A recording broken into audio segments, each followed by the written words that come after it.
হাজার কোটি টাকা নতুন করে হাসিনার সাথে মিটিং করেছে। তাদের ওই জুলাই ঘোষণা ওগুলি আমরা মানি না। ত্রয়োদশ জাতীয় সংসদ নির্বাচন সামনে রেখে যখন দেশের রাজনৈতিক অঙ্গন উত্তাল, ঠিক সেই মুহূর্তে রাজধানীতে ঘটে গেল এক শিউরে ওঠা ঘটনা। ঢাকা ৮ আসনে স্বতন্ত্র প্রার্থী এবং ইনকিলাব মঞ্চের মুখপাত্র শরীফ ওসমান হাদী, যিনি পরিচিত একজন স্পষ্টভাষী প্রতিবাদী কণ্ঠ হিসেবে, তাকে হত্যার উদ্দেশ্যে গুলি করেছে দুর্বৃত্তরা। ঘটনাটি ঘটে রাজধানীর বিজয়নগর এলাকায়। গুলিবিদ্ধ অবস্থায় গুরুতর আহত হাদীকে প্রথমে নেওয়া হয় ঢাকা মেডিকেল কলেজ হাসপাতালে। সেখানে জরুরি অস্ত্রোপচারের পর উন্নত চিকিৎসার জন্য তাকে স্থানান্তর করা হয় রাজধানীর একটি বেসরকারি হাসপাতাল, এভার কেয়ার হাসপাতালে। সর্বশেষ পাওয়া তথ্য মতে তিনি এখনও চিকিৎসাধীন। এই নির্মম হত্যা চেষ্টার পর থেকেই দেশ জুড়ে প্রশ্ন একটাই, কে বা কারা হাদীকে হত্যার চেষ্টা করলো? এর নেপথ্যে কি শুধুই ব্যক্তিগত শত্রুতা, নাকি গভীর কোনো রাজনৈতিক ও আন্তর্জাতিক চক্রান্ত?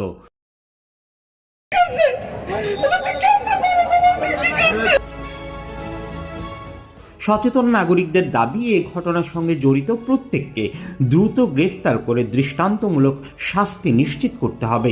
ইতিমধ্যে তদন্তে কিছু অগ্রগতি হয়েছে বলেও জানা যাচ্ছে। শুক্রবার 12 ডিসেম্বর দিবাগত রাতে ফ্যাক্ট চেকিং প্রতিষ্ঠান দ্য ডিসেন্ট এক চাঞ্চল্যকর দাবি সামনে আনে। তাদের ভাষ্য মতে হাদীর উপর গুলি চালানো ব্যক্তির পরিচয় তারা শনাক্ত করতে পেরেছেন।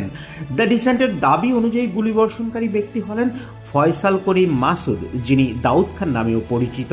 তিনি অতীতে রাজধানীর আদাবর থানা ছাত্রলীগের নেতা ছিলেন বলে বিভিন্ন পূর্ণ সংবাদে উল্লেখ রয়েছে।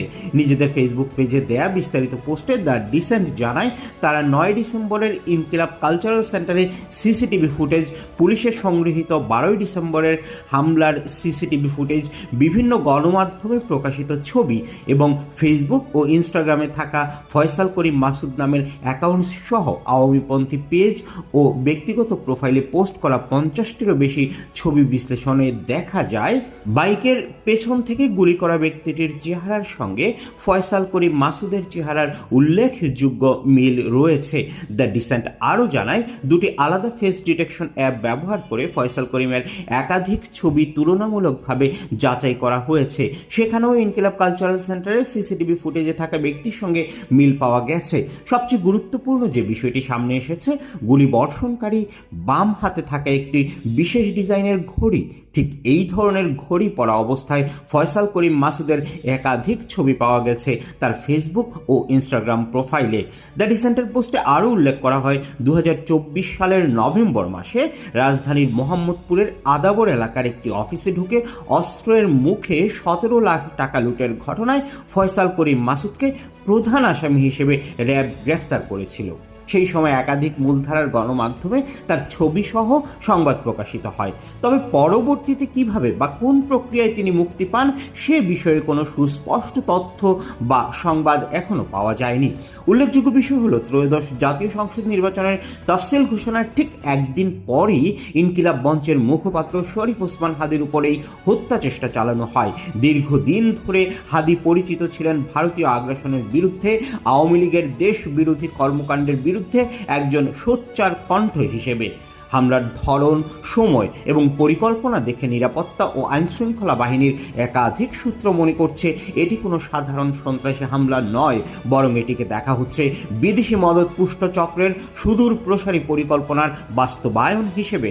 কিছু নিরাপত্তা সূত্র এমন আশঙ্কা করছে যে এই হত্যা চেষ্টার পেছনে ভারতীয় গোয়েন্দা সংস্থা র-এর সরাসরি বা পরোক্ষ সংশ্লিষ্টতা থাকতে পারে।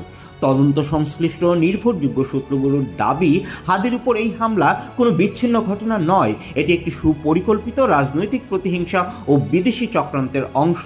পলাতক আওয়ামী লীগ সরকার পতনের পর বর্তমান অন্তর্বর্তী সরকার যখন দেশের স্বার্থবিরোধী চুক্তি পুনর্বিবেচনা এবং ভারতের একতরফা প্রভাব খর্ব করার উদ্যোগ নিয়েছে, তাতে দিল্লি অসন্তুষ্ট, এমন ধারণাও উঠে আসছে। হাদী ছিলেন তরুণ প্রজন্মের কাছে ভারত বিরোধী অবস্থানের, ফেসিবাদ বিরোধী আন্দোলনের একজন প্রতীকী মুখ। ধানমন্ডি 32 নম্বর রোডের বাড়ি ভাঙ্গা, শেখ হাসিনার ফাঁসির দাবির মতো স্পর্শকাতর ইস্যুতেও তিনি ছিলেন অত্যন্ত সরব। এই কারণেই অনেকের মতে তিনি পরিণত হন দেশি বিদেশি শক্তির প্রধান টার্গেট। ঘটনাস্থল থেকে উদ্ধার করা সিসিটিভি ফুটেজ এবং গুলির শেল বিশ্লেষণ করে নিরাপত্তা বাহিনীর সূত্রগুলো বলছে এটি কোনো সাধারণ গুন্ডা বাহিনীর কাজ নয়, বরং এটি ছিল প্রশিক্ষিত, পেশাদার, পরিকল্পিত একটি কিলার টিমের অপারেশন। টার্গেট নির্বাচন, হামলার নিখুঁত টাইমিং এবং মুহূর্তের মধ্যে এলাকা ত্যাগ সবকিছুই পেশাদারিত্বের ইঙ্গিত দেয়। গোয়েন্দা তথ্য আরও জানাচ্ছে, নির্বাচন বানচাল করতে এবং দেশকে অস্থিতিশীল করতে একটি বৃহৎ ষড়যন্ত্র চলছে। এই পরিকল্পনার অংশ হিসেবে গত কয়েক মাসে সীমান্ত দিয়ে প্রায় 80 জন প্রশিক্ষিত আততায়ী অনুপ্রবেশ করেছে। এমন আলোচনা নিরাপত্তা মহলে জোরালো, যাদের মধ্যে শীর্ষ সন্ত্রাসী সুব্রত বাইন, পিচ্চি হেলাল, গণমুক্তি ফৌজের প্রধান মুকুলের নামও আলোচনায়। এই চক্রের লক্ষ্য নির্বাচন ভণ্ডুল করা এবং দেশে চরম অরাজকতা সৃষ্টি করা। হাদির উপর হামলাকে দেখা হচ্ছে এই বৃহত্তর পরিকল্পনার প্রথম ধাপ হিসেবে। এদিকে সামাজিক যোগাযোগ মাধ্যমে ভাইরাল হওয়া একটি অডিও কথোপকথন নতুন করে আলোড়ন তুলেছে। অডিওতে শোনা যায় লীগের এক সন্ত্রাসীর সঙ্গে শেখ হাসিনার কথোপকথন, যেখানে জুলাই বীরদের খুন করার প্রসঙ্গে উস্কানিমূলক বক্তব্য আসে। কারণ জুলাইতে তো গুন্ডামি করেছে, ডাকাতি করেছে, চুরি করেছে, মানুষ হত্যা করেছে, পুলিশ হত্যা, আওয়ামী লীগ নেতা কর্মী হত্যা, সাংবাদিক হত্যা, সংখ্যালঘুদের হত্যা, এত হত্যাকাণ্ড করেছে অপরাধী তারা। তাদের হয়ে গেছে জুলাই হিরো। তাদের ওই জুলাই ঘোষণা ওগুলি আমরা মানি না। হাদির সমর্থকদের দাবি, এই হামলা সেই উস্কানিরই বাস্তব রূপ। এছাড়াও হামলার আগে হাদির নিরাপত্তার দায়িত্ব নেওয়ার দাবি করা হয় এক রহস্যময় ব্যক্তির ভূমিকাও তদন্তে এসেছে, যিনি নিজেকে রেবের সাবেক সদস্য বলে পরিচয় দিয়েছিলেন। হামলার দিন তিনি ছিলেন পুরোপুরি উধাও। বর্তমানে তার গতিবিধিও নিবিড় নজরদারিতে রয়েছে। সবচেয়ে ভয়াবহ তথ্যটি হলো, গুলিবিদ্ধ হওয়ার প্রায় 1 মাস আগে থেকে 14 নভেম্বর হাদি নিজেই ফেসবুকে জানিয়েছিলেন পরিবার সহ তাকে হত্যার হুমকি দেওয়া হচ্ছে 30টিরও বেশি ভারতীয় নাম্বার থেকে। তিনি তখন লিখেছিলেন, এক হাদিকে হত্যা করলে আল্লাহ লক্ষ হাদি তৈরি করবেন। সব মিলে স্পষ্ট, এই হত্যা চেষ্টা কোনো বিচ্ছিন্ন ঘটনা নয়, বরং নির্বাচনকে ঘিরে দেশকে অস্থিতিশীল করার একটি গভীর ও বিপজ্জনক ষড়যন্ত্রের অংশ। তবে গোয়েন্দা তথ্য আগে ভাগেই সামনে আসায় নিরাপত্তা বাহিনী এখন সর্বোচ্চ সতর্কতায় রয়েছে।